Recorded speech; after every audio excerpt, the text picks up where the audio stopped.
Halo Sobat Dickson dimanapun kalian berada. Selamat datang kembali di channel Cerita Dickson. Semoga kabar kalian selalu baik, penuh kesehatan, dan segala urusannya dimudahkan.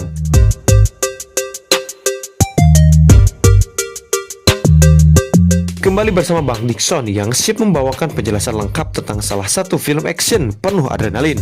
Di episode kali ini, kita akan membahas lanjutan dari seri Triple X yang Bang Dickson ceritain di episode sebelumnya.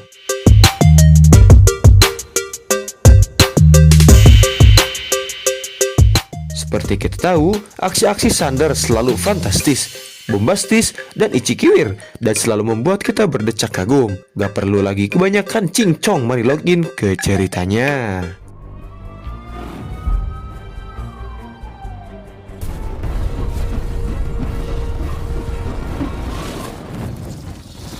Kisah dimulai dengan memperlihatkan agen Augustus Gibbon, tokoh pendiri program agen rahasia Triple X, yang sedang menikmati pagi hari dengan santuy-santuy sambil ngopi di kafe pinggiran kota. You know how I came up with the idea for the Triple X program? Skateboards and swimming pool. Our hero starts doing things on a board that no one's ever seen. Kali ini, dia nggak sendirian, melainkan ditemenin sosok muda ganteng dan ikon sepak bola dengan ciri khasnya Jogo Bonito. Siapa lagi kalau bukan Neymar Junior. Do you feel safer today than you felt yesterday? I know I don't. Yang dalam dunia fiksi ini diceritakan sudah mencetak lebih dari 100 gol di usia muda. Sebuah pencapaian luar biasa. Namun ketenangan itu segera diganggu oleh munculnya ancaman di mana seorang pria bersenjata tiba-tiba muncul dan mencoba melakukan serangan bersenjata dengan senapan laras panjang. Lalu tiba-tiba Don't move! Hurry up!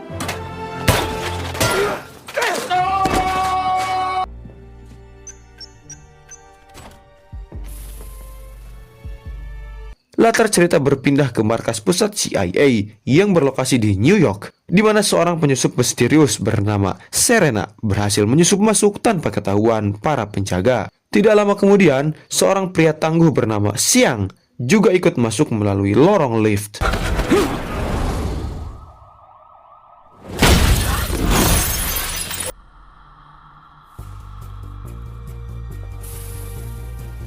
Mereka datang untuk merebut sebuah alat teknologi canggih yang dijuluki Kotak Pandora, sebuah perangkat yang memiliki kemampuan untuk mengontrol satelit dan menjatuhkannya dari orbit sesuai keinginan penggunanya. Rupanya di scene awal tadi, agen Gibbons menjadi korban pertama dari dahsyatnya kemampuan dari Kotak Pandora tersebut.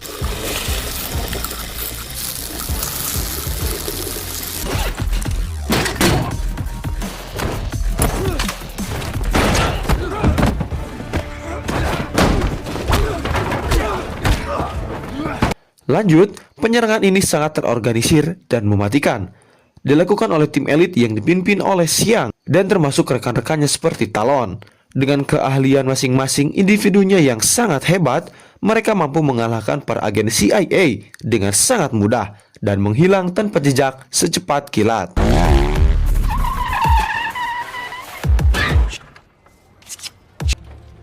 These assholes just took out the best of the best like it was Sunday brunch.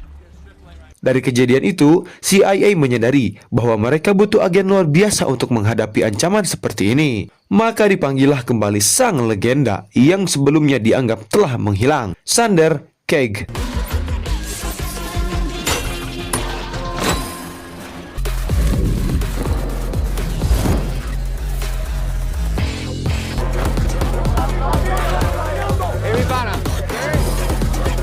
Sosok ikonik ini muncul kembali setelah sebelumnya mengasingkan diri. Ia pertama kali terlihat sedang melakukan aksi gila. Seperti biasa, dia kini tengah mencuri alat pemancar TV dari menara super tinggi dengan tangan kosong dan hanya berbekal alat ski salju di daerah tengah hutan.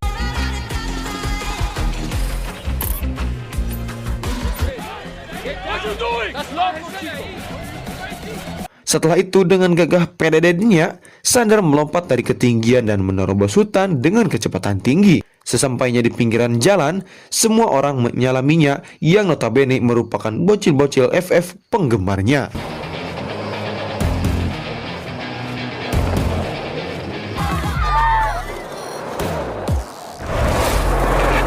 Dia lalu lanjut melesat dengan skateboard andalannya sambil sesekali nebeng di mobil yang melintas di jalanan. Akhirnya, dia pun sampai di desa dan langsung memasangkan alat yang ia curi sebelumnya. Dan kocaknya, dia menantang maut hanya demi untuk nobar pertandingan sepak bola Piala Dunia bersama orang-orang di kampungnya. Here we go. We are underway. Dan setelah pertandingan usai, Sander pun diservis oleh pacar sematawayangnya yang cantik, jelita, bak aktris sinetron di Indosiar. Let's go.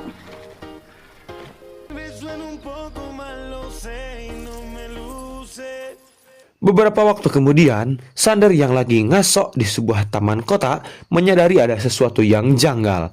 Firasatnya kali ini benar adanya, di mana tak berselang lama, sebatalion pasukan telah mengepungnya dengan dugaan membawa bom berbahaya di tas misterius yang ia temukan. Okay. On your knees now, you son of a bitch! Pengalamannya di lapangan membuatnya sadar jika dia tengah dijebak dan menyangka jika semua itu ialah ulah Gibbons. Lalu, seorang agen wanita bernama Jane datang dan bilang jika Gibbons telah mati. Dunia dalam kekacauan dan tentunya membutuhkan bantuan dari Sander lagi. Gibbons never believed you were dead. Never stopped looking for you. Pada awalnya, Sander menolak mentah-mentah tawaran dari Jane dan menganggap jika Jane adalah agen amatir yang tak tahu apa-apa mengenai dunia kriminal. Namun dengan sabar menjelaskan jika misi kali ini sangatlah berbahaya, di mana musuhnya adalah orang-orang terlatih dan keberadaan mereka sangat sulit untuk ditemukan. Yeah, well, the joke's on him. Because we were never friends. Oh, trust me, he's not like it. This group is lethal, and they don't care who or what gets in their way.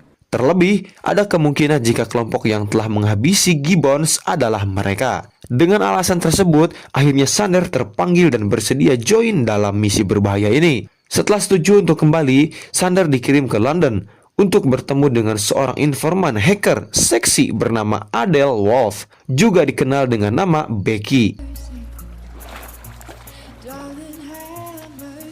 Ghost hunter, and possibly my fur coat. I see you found your coat.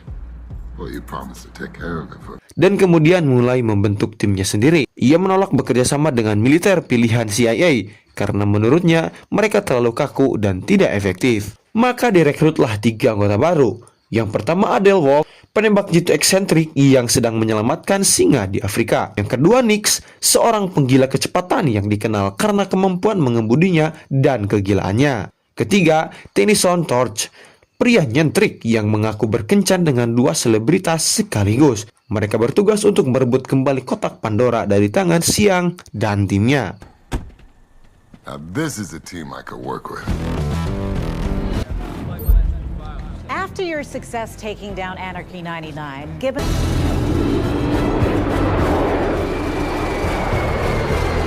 Sander dan timnya pun meluncur ke Filipina.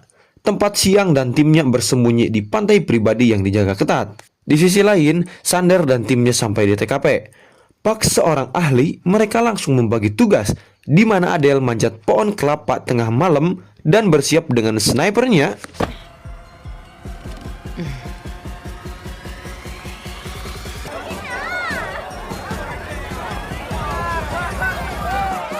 Tennyson membaur dengan para pengunjung di pesta, sedangkan Sander sendiri menyelinap di antara kerumunan sembari mencari tanda-tanda keberadaan Siang. Pertemuan penuh ketegangan terjadi. Sander, Siang, dan Serena terlibat dalam permainan granat yang mematikan.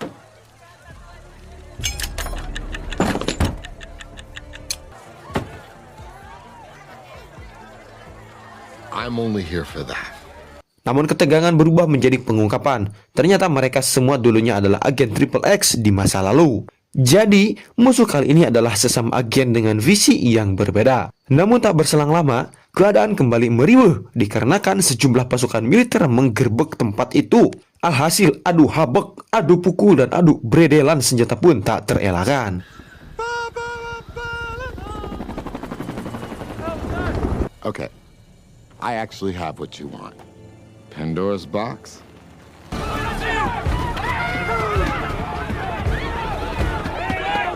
Mereka semua pun mengeluarkan jurus terbaiknya masing-masing. Hingga aksi kejar-kejaran merebut kotak Pandora pun berlangsung. Dengan motor KTM modifan bengkel tetangga, Sander sekuat tenaga mengejar Xiang, bahkan sampai ke laut, dan pada akhirnya berhasil mendapatkan kotak Pandora.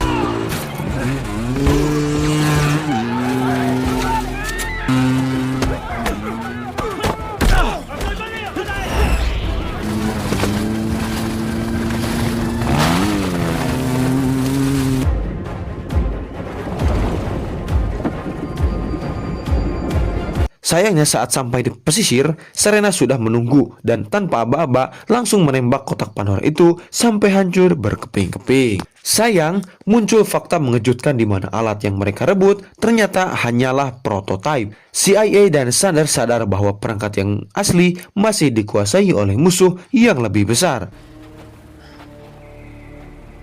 Us working as a team. They claim, quote, that the violation of civil liberties of all citizens of the world. Dia lalu mengajak Serena untuk bekerja sama menghancurkan kotak Pandora. Mereka pun OTW naik pesawat kargo super besar bersama Jane dan beberapa anak buah pilihannya yang akan membantu Sander. Setelah dilakukan penelitian, diketahuilah jika dalang dibalik semuanya yaitu direktur CIA sendiri yang mengkhianati lembaga dan ingin menggunakan kotak Pandora untuk menguasai dunia dengan menjatuhkan satelit satu persatu. We knew they were Triple X all along. I needed you to retain a sense of objectivity.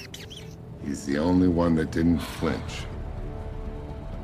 I need the president on the Lokasi perangkat asli pun berhasil dilacak dan kini berada di Detroit. Dan tanpa buang-buang waktu, Sander bersama timnya meluncur ke sana. Namun di tengah perjalanan, mereka dihadang Xiang dan anak buahnya. Pertarungan pun kembali terjadi. Saling pukul di antara semuanya tak terhindarkan. Sander dan Xiang pun saling berlomba untuk sampai di TKP duluan.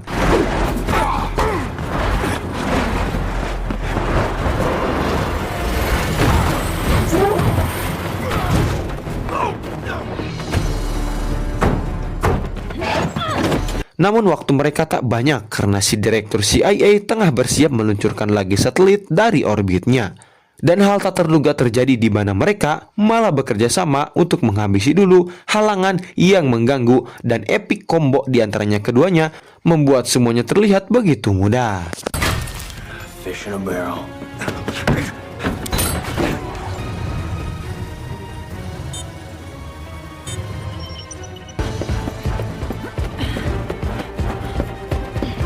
Sesampainya di TKP, Sander dan Xiang langsung ditodong senjata oleh si direktur. Di sisi gedung lain, Adele bersiap dengan snipernya. Dan dengan aksi yang ciamik dan skill mumpuni, Adele mampu menghabisi si direktur lewat celah jari dari Sander. Huh? So what are you gonna do? What the hell is wrong with you? Right there. Setelah si direktur wafat, pasukan militer anak buah Jane menggerbek tempat itu dan mampu menangkap Xiang dan anak buahnya. Namun hal tak terduga terjadi kembali, di mana pihak pemerintah memerintahkan Jane untuk menghabisi proyek Triple X dikarenakan mereka udah terlalu banyak tahu. Watch out, Cage. Keep this up, people might mistake you for one of the good guys. To the Oval Office. Beberapa pasukan pun menyergap Tennyson dan kawan-kawan yang tengah bersembunyi, dan Jane dengan kejamnya menembaki Sander tepat sebelum lepas landas. Namun siapa sangka ternyata Sander masih hidup berkat rompi anti peluru yang ia kenakan. Shit gets real. What do we do? Just be where the bullets aren't. Shit. Oh God, it's happening, isn't it? Pertarungan pun terbagi dua lokasi, di mana Sander dan Xiang bertempur di pesawat, sementara para anak buah mereka bertempur di sebuah gedung tua bekas pabrik. Pertarungan berlangsung sengit di mana Jane dan komplotannya menang jumlah dan persenjataan. Beruntung para tim yang kesulitan dibantu oleh mantan anggota Triple X bernama Dario, yang dengan senapan segede gabannya berhasil membombardir anak buah Jane.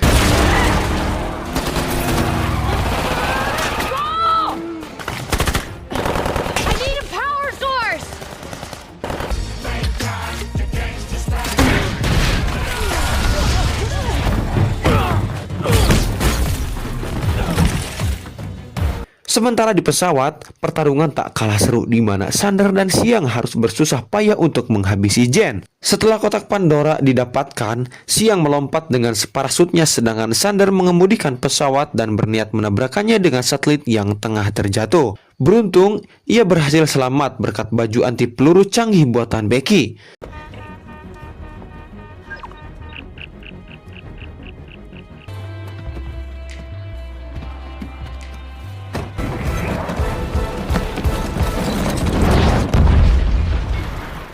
Siang dan Serena juga menunjukkan bahwa meski berbeda jalur, mereka tetap punya satu tujuan, yaitu mencegah kehancuran dunia. Akhirnya kotak Pandora dihancurkan.